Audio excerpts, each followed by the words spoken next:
ఎందుకు పోటీ పెడతా ఉంది అని చెప్పి ఎవరికైనా కూడా ఇట్టే అర్థమవుతుంది. ఇక తిరుపతి రూరల్కి సంబంధించి చంద్రగిరి నియోజకవర్గంలో, అంటే చంద్రబాబు నాయుడు సొంత నియోజకవర్గం, చంద్రబాబు నాయుడు ఇల్లు ఎక్కడుందంటే ఇక్కడే, ఇదే చంద్రగిరి నియోజకవర్గంలోనే చంద్రబాబు నాయుడు ఇల్లు. ఆయన మొట్టమొదటిసారిగా చంద్రబాబు నాయుడు గెలిచిందే ఇక్కడే, మళ్ళీ ఓడిపోయింది కూడా ఇక్కడే. అక్కడ బీసీలు డామినెంట్గా ఉన్న ఆ ఏరియాలో బీసీలకు ఇచ్చి సామాజిక వర్గాన్ని పైకి తీసుకొని రావాలి అని చెప్పి ఎవరైనా చూస్తారు, కానీ అక్కడ బీసీలు ఎక్కువగా ఉన్నారు, వాళ్ళల్లో ఆర్థిక స్థితిగతులు సరిగ్గా ఉండవు. కాబట్టి ఈయనైతే ఆర్థికంగా సౌండ్గా ఉంటాడు, బీసీలని ఎప్పుడూ కూడా తొక్కి పెట్టచ్చు అని చెప్పి అక్కడికి పోయి అక్కడ పాగా వేసినాడు. నిజంగా ఏ తెలుగుదేశం కార్యకర్త కూడా ఇళ్ళకి వెళ్ళి వాళ్ళ గ్రామాలలో వాళ్ళు తిరుగుతూ వాళ్ళ గ్రామాలలో ఉన్న ప్రజల ఇళ్ళకు వెళ్ళి బాగున్నారా మీరు అని పలకరించే ధైర్యం చంద్రబాబు నాయుడు గారికి సంబంధించిన ఏ కార్యకర్తకు లేదు.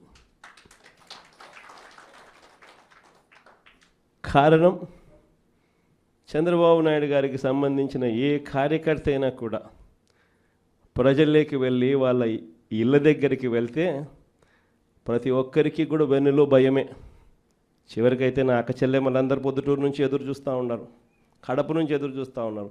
ఏదో ఉచితంగా బస్సు వస్తుంది, ఏదో విశాఖపట్నం పోయి రావచ్చు కదా, పొద్దున పోయి సాయంత్రానికి వెనక్కి రావచ్చు కదా అని చెప్పి అటువంటి చిన్న చిన్నవి కూడా పట్టించుకోవడంలా, దానికి కూడా దిక్కులేని పరిస్థితిలో ఈరోజు రాష్ట్రంలో పరిపాలన సాగుతూ ఉంది. మరోవైపున చూస్తే వ్యవస్థలన్నీ పూర్తిగా విధ్వంసం. మొన్నటిదాకా వైఎస్ఆర్ కాంగ్రెస్ పార్టీ ఉన్నంత వరకు గవర్నమెంట్ బడులలో పిల్లలకు గవర్నమెంట్ బడులకు పోయేదానికి గర్వంగా ఉండేది.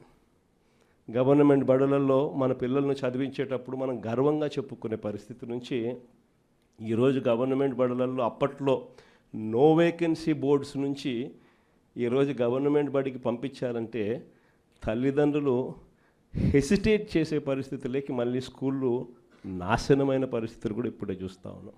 వైద్య రంగం ఇంకా దారుణంగా తయారైపోయింది. ఈరోజు ఎవరికైనా ఆరోగ్యం బాగోలేకపోతే లక్షలు ఖర్చు చేస్తే తప్పనిచ్చి, వాళ్ళు ఖర్చు పెట్టుకుంటే తప్పనిచ్చి, వాళ్ళ అప్పులు పాలు అయితే తప్పనిచ్చి ఈరోజు ఆ పేదవాడు బతికి బయట పడే పరిస్థితే లేదు. ఏ పంటకు కూడా ఈరోజు గిట్టుబాటు ధర రాని పరిస్థితి. ఉచిత పంటల బీమా గాలికి ఎగిరిపోయింది. ఈ క్రాప్ బుకింగ్ ఎక్కడుందో ఎవడికి తెలియని పరిస్థితి. రైతుల పరిస్థితి ఈరోజు రోడ్డున పడి రైతులు అల్లాడుతూ ఉన్నారు. పెట్టుబడి సహాయం కింద కనీసం జగన్ ఉంటే 13,500 ఇచ్చేవాడు. జగన్ పోయాడు, 26,000 ఈయన ఇస్తానన్నాడు, ఆ 26,000 కూడా గాలికి ఎగిరిపోయింది అని చెప్పి ప్రతి రైతు కూడా చంద్రబాబు నాయుడుని తిట్టుకుండా తిడతా ఉన్న పరిస్థితి కనిపిస్తూ ఉంది. విశాఖపట్నంలోనే మరో భూమి లూలు గ్రూప్ అంట. లూలు గ్రూపులకు, లిల్లీ గ్రూపులకు 1,500 కోట్లు 2,000 కోట్ల రూపాయలు విలువ చేసే భూములను టెండర్లు లేదు, మన్ను లేదు, పాడు లేదు, ఊరికి ఆయనకు నచ్చింది ఇచ్చేసి నాకింత నీకింత అని పంచుకుంటా ఉన్న కార్యక్రమాలు. లెఫ్ట్ రైట్ సెంటర్ రాష్ట్రాన్ని దోస్తూ ఉన్నారు. అమరావతిలో ఇవే టెండర్లు, ఇప్పుడు పిలిచిన టెండర్లు 2018లో ఇవే టెండర్లను పిలిచినప్పుడు చంద్రబాబు నాయుడు హయాంలో 5 ఏళ్ల కిందట వీటి విలువ 36,000 కోట్లు. అప్పట్లో సిమెంట్ రేటు, అప్పట్లో స్టీల్ రేటు ఇప్పటికన్నా అప్పుడే ఎక్కువ. ఇప్పుడు ఇంకా తగ్గినాయి సిమెంట్ రేటు, స్టీల్ రేట్లు. అయినా కూడా ఆ 36,000 కోట్ల విలువ ఈరోజు 78,000 కోట్లకు పెంచేసి టెండర్లు వాళ్ళకు సంబంధించిన వాళ్ళకి మాత్రమే రింగ్ ఫామ్ చేసి వాళ్ళ కాంట్రాక్టర్లకు మాత్రమే ఇచ్చుకుంటున్నారు. అంతేకాదు, ఇంతకుముందు మొబిలైజేషన్ అడ్వాన్స్ లేదు, పని చేస్తేనే ఎవడైనా గవర్నమెంట్ డబ్బిచ్చేది. ఈయన వచ్చినాక మొబిలైజేషన్ అడ్వాన్స్ అని కొత్తగా మొదలుపెట్టినాడు ఇయడం. అంటే 10% మొబిలైజేషన్ అడ్వాన్స్ ముందే ఇచ్చేస్తాడు, వాళ్ళ దగ్గర నుంచి 8% ఈయన తీసుకుంటాడు. లెఫ్ట్ రైట్ సెంటర్ రాష్ట్రాన్ని దోచేస్తూ ఉన్నారు. చేసిన అప్పులన్నీ ఎక్కడికి పోతూ ఉన్నాయి? ఎందుకు సూపర్ 6 లేవు, ఎందుకు సూపర్ 7 లేవు అని అంటే, ఎందుకు జగన్ చేయగలిగేటాడు, ఎందుకు చంద్రబాబు నాయుడు ఎందుకు చేయలేకపోతున్నాడు అని అంటే కారణం నేను ఇంతకుముందు ఎలక్షన్ అప్పుడే చెప్పిన, జగన్ ఉంటే బట్టలు నొక్కుతాడు, నేరుగా ప్రతి అక్క చెల్లెమ్మ కుటుంబానికి నేరుగా పోతుంది, చంద్రబాబు నాయుడు ఉంటే బటన్లు ఉండవు, చంద్రబాబు నాయుడు ఉంటే నేరుగా ఆయన జోబీలోకి మాత్రమే పోతుంది అని చెప్పి ఎలక్షన్లప్పుడే నేను మొత్తుకొని చెప్పిన.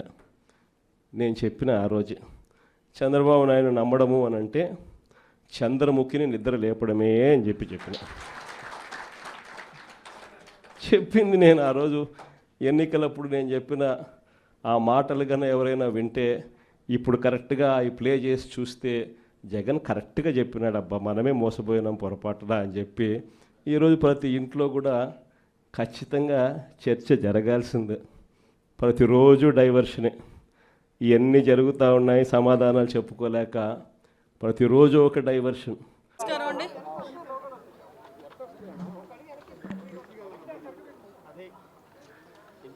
మే 2వ తారీఖున గౌరవ ప్రధానమంత్రి గారు నరేంద్ర మోడీ గారు అమరావతి పునర్నిర్మాణ శంకుస్థాపనకి మన అమరావతి రావడం నిజంగా ఒక శుభపరిణామం కింద భావించాలి.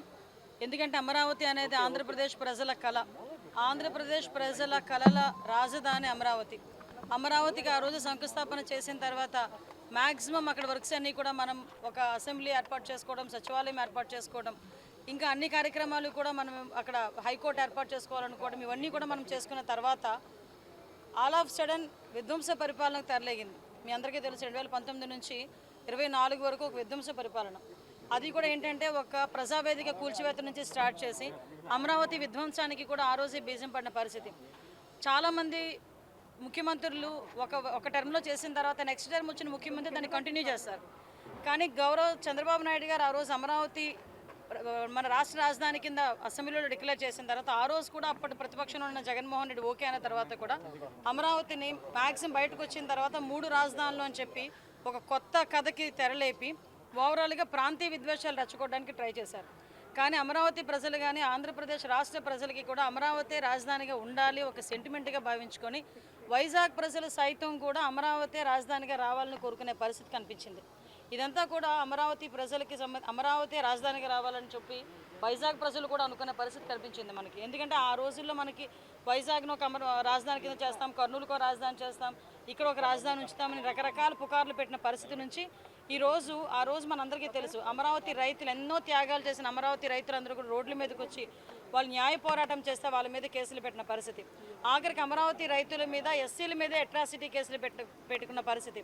అమరావతిని చూడటానికి వస్తామని చెప్పి గౌరవ ముఖ్యమంత్రి చంద్రబాబు నాయుడు గారు ప్రతిపక్షంలో ఉండేటప్పుడు ఒక బస్సు యాత్ర చేస్తే బస్సు మీద రాళ్ళు రువించిన పరిస్థితి. అదేంటని అడిగితే భావస్వేచ్ఛ ప్రకటన అని ఒక పోలీస్ ఆఫీసర్ చేత పలికించిన మాటలు. ఇవన్నీ ఎందుకు గుర్తు చేస్తున్నానంటే ఈరోజు ఇంత వైభోగంగా ఈ అమరావతి పునర్నిర్మాణ శంకుస్థాపన చేస్తున్నామంటే దీని వెనకాతల చాలామంది కష్టం ఉంది, ఆంధ్రప్రదేశ్ ప్రజల తాలూకా కష్టం ఉంది, అమరావతి మహిళా రైతుల తాలూకా ఆవేదన ఉంది. అమరావతి మహిళా రైతులు రోడ్డు మీదకి వస్తే పోలీసులు కాళ్ళతో తనిన పరిస్థితి కూడా కనిపించింది. జైల్లో పెట్టారు, జుత్తు పట్టుకొని ఈడ్చారు, కడుపు మీద తన్నారు, ఆఖరికి రోడ్ల మీద భోజనం చేశారు. ఇదే అమరావతి రైతులు తిరుపతి పాదయాత్రకు వెళ్తే ఎన్నో ఆటంకాలు పెట్టారు. ఇదే అమరావతి రైతులు అటు అరసవెల్లి పాదయాత్రకు వెళ్తామంటే రామచంద్రాపురం దగ్గర వరకు తెలియదు అడ్డుకున్నారు. వీళ్ళందరి మీద ఒక్కొక్కరి మీద నిన్న చెప్తా ఉంటే 125 కేసులు 130 కేసులు ఉన్నాయి ఒక్కొక్కరి మీద మొన్నటి వరకు కూడా. అంటే ఈ రోజు పరిస్థితి చూస్తూ ఉంటే ఇంతమంది రైతుల తాలూకా ఆ రోజు న్యాయ పోరాటం చేసిన న్యాయ పోరాటం, గౌరవ చంద్రబాబు నాయుడు గారు చేసిన న్యాయ పోరాటం, మన పవన్ కళ్యాణ్ గారు అదేవిధంగా నారా లోకేష్ గారు వీళ్ళందరూ కూడా కంకణం కట్టుకుని ఎట్టి పరిస్థితుల్లో ఆంధ్రప్రదేశ్కి అమరావతి రాజధానిగా ఉండాలని చెప్పి ఈరోజు మళ్ళీ అమరావతికి ఈరోజు కేంద్ర ప్రభుత్వం కూడా సహకరించడం నిజంగా చాలా పరిణామం కింద భావించాలి. ఈరోజు అమరావతి పునర్నిర్మాణానికి కేంద్ర ప్రభుత్వం సహకరించింది. అదేవిధంగా నరేంద్ర మోడీ గారు ఈరోజు అమరావతి పునర్నిర్మాణ శంకుస్థాపనకి ఇక్కడికి రావటం ఆంధ్రప్రదేశ్ ప్రజలందరూ కూడా పండగ వాతావరణంలో జరుపుకోవడానికి సిద్ధంగా ఉన్నారు. అందరూ కూడా నలుమూలల నుంచి రావడానికి సిద్ధంగా ఉన్నారు. దానికి సంబంధించిన ఏర్పాట్లు ఎలా ఉన్నాయని ఈరోజు చూడడానికి రావడం జరిగింది. ఓవరాల్గా రాష్ట్రం అన్ని మూలల నుంచి వచ్చిన ప్రజలందరికీ కూడా ఎక్కడ ఎటువంటి ఇబ్బంది లేకుండా, ట్రాఫిక్ ఇబ్బందులు లేకుండా, అదేవిధంగా వాళ్ళకి ఎటువంటి అన్ని సౌకర్యాలు కలగజేసి ఈరోజు గవర్నమెంట్ కూడా ఈరోజు సిద్ధంగా ఉన్నాం. రాబోయే మే 2వ తారీఖున జరగబోయే అమరావతి పునర్నిర్మాణ శంకుస్థాపన అనేది అంగరంగ వైభవంగా జరుగుతుంది. ఒకటి చెప్తున్నానంటే చాలామందికి నేను మళ్ళీ నిన్న కూడా చెప్పారు, సొంత ఇల్లు అన్నది ఒక కళ ప్రతి ఒక్కరికి కూడా. అటువంటిది మన రాష్ట్ర రాజధాని ఈ రోజు వరకు కూడా అమరావతి అంటే రాష్ట్ర విభజన జరిగిన తర్వాత కొత్త రాష్ట్రం ఏర్పడిన తర్వాత మన రాజధాని ఏది అంటే క్వశ్చన్ మార్క్ పెట్టుకునే పొజిషన్లో మొన్నటి వరకు ఉండి ఈరోజు గర్వంగా అమరావతి మా రాజధాని అని చెప్పుకునే పరిస్థితికి తీసుకొచ్చాం. దీని అంతటికీ ప్రధాన కారకుడు మన దార్శనికత కలిగిన నాయకుడు మన ముఖ్యమంత్రి చంద్రబాబు నాయుడు గారికి మరొకసారి ఆంధ్రప్రదేశ్ ప్రజల తరపున ధన్యవాదాలు తెలియజేసుకుంటూ నరేంద్ర మోడీ గారికి ప్రధానమంత్రి గారికి స్వాగతం పలుకుతున్నాం. పనులు ఇంకా పూర్తవు అన్ని మ్యాక్సిమం ఇంచుమించు 6,000 మంది పోలీసులు డిప్లాయ్ చేసుకున్నామండి. ఎవరివేర్ CCTV కెమెరాస్ పెట్టుకున్నాం. సెంట్రల్ ఫోర్స్ వాళ్ళు కూడా ఇప్పుడే వచ్చి మొత్తం అంతా చెక్ చేసుకొని వెళ్ళారు. ఎక్కడ కూడా ఎటువంటి అవాంఛనీయ సంఘటనలు జరగవు, ఎక్కడ కూడా ఎటువంటి ఇబ్బందులు రావు. వచ్చిన ప్రజలకి కానీ ఇక్కడున్న VIPస్కి కానీ ఎటువంటి ఇబ్బందులు లేకుండా చూసుకునే బాధ్యత డిపార్ట్మెంట్ చూసుకుంటుంది. హిట్ టీవీ యాప్ ఇందులో short news, live news, entertainment shows, movies, digital magazines తో పాటు మీ జిల్లా వార్తలను కూడా ఫ్రీగా చూడొచ్చు. ఇంకెందుకు ఆలస్యం, వెంటనే హిట్ టీవీ యాప్ ని డౌన్లోడ్ చేసుకుని ఫ్రీగా ఎంటర్టైన్మెంట్ పొందండి. Hit TV app. Hit TV app. Please download hit TV app. Hit TV యాప్ని ఫ్రీగా డౌన్లోడ్ చేసుకొని ఎంజాయ్ చేయండి. మీకు నచ్చిన ఎంటర్టైన్మెంట్ కోసం హిట్ టీవీ యాప్ ని ఫ్రీగా డౌన్లోడ్ చేసుకొని ఎంజాయ్ చేయండి. హిట్ టీవీ యాప్ని డౌన్లోడ్ చేసుకుని ఆస్వాదించండి, ఆశీర్వదించండి. ఇంతమంది సెలబ్రిటీలు హిట్ టీవీ యాప్ ని డౌన్లోడ్ చేసుకోండి అని చెప్తున్నారంటే ఎంత మంచి యాప్ ఆలోచించండి. అమెరికా అమెరికా అమెరికా అమెరికాలో చదవాలనుకునే వాళ్ళకి విశ్వసనీయమైన పేరు మన శౌర్య కన్సల్టెన్సీ.